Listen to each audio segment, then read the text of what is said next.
going to share a few thoughts on this final day of Passover. This has been obviously a very difficult and very trying year. We are gradually finding our way to a better place, but still, it's very, very difficult. A few nights ago, I had a dream, and in the dream, I was sitting around the dining room table where I grew up. So this was my house where I grew up, and my mom was there and my dad was there. Usually my dad didn't talk so much at the table, and in fact, in the dream, he was pretty self-contained. My sisters and I were schmoozing about something. I don't remember exactly what it was.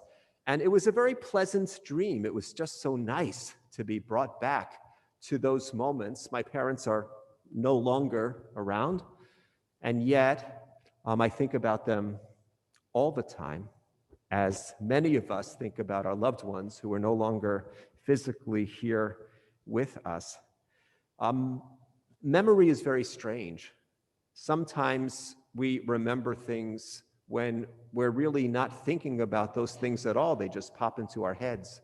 Sometimes our memories do come back to us in dreams. I know that I'm not the only one who has dreams where somehow the past comes to pay us a visit. We think of memory as being connected to the past, which of course makes sense. We remember that which happened, and yet at the same time, memory very much invites us to reconsider the present. Memory has an effect on the way that we experience our lives in the here and now, whether we are thinking about family or thinking about friends or thinking about life the way that it was. When that re-enters into our consciousness by way of memories while we are awake or memories during our dreams, it invites us to think about where we are right now, what it is that we're doing, what it is that we might be doing. This is something that our tradition has always understood. In Jewish tradition, memory is not just about the past. It was never just about the past.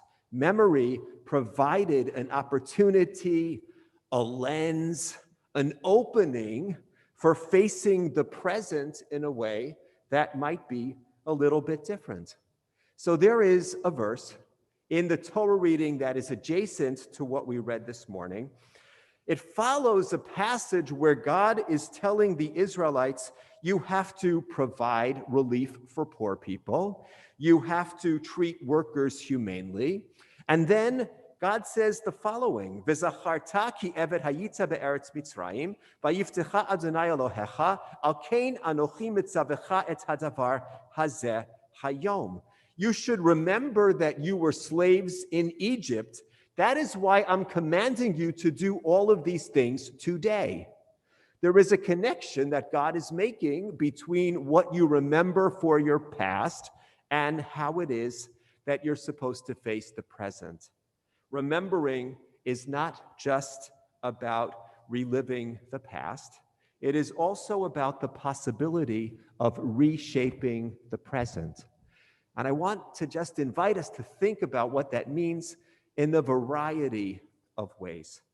When we as Jews remember persecution from our past, we are not just thinking about the past.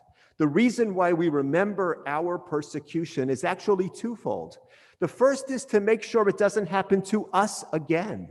We remember Amalek not just to tell a story about a people who attacked us when we were most vulnerable. We remember Amalek because we're supposed to look out for Amaleks in every single generation.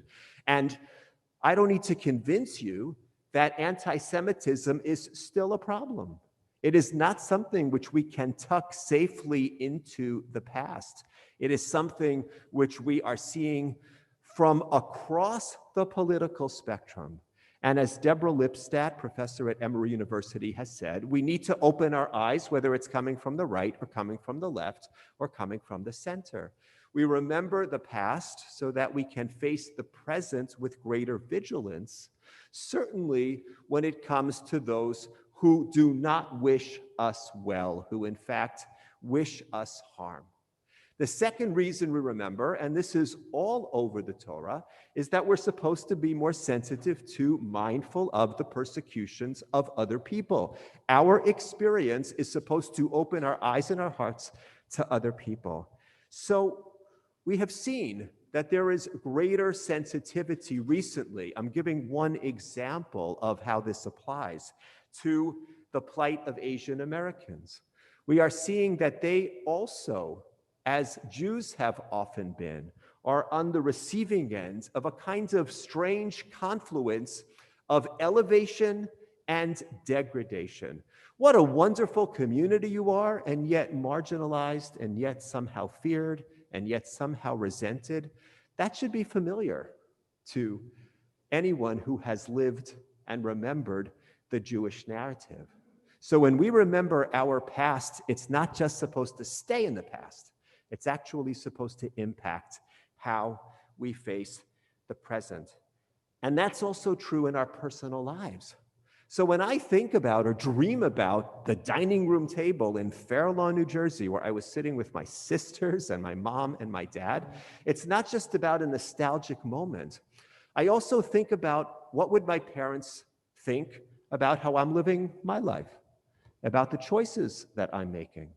I think about the choices that they made, how they balanced their work lives and their private lives. I think about how they devoted themselves to important causes. I think about all of the things that they did, and some of it was exemplary and some of it was not so exemplary. They were human beings like everybody else.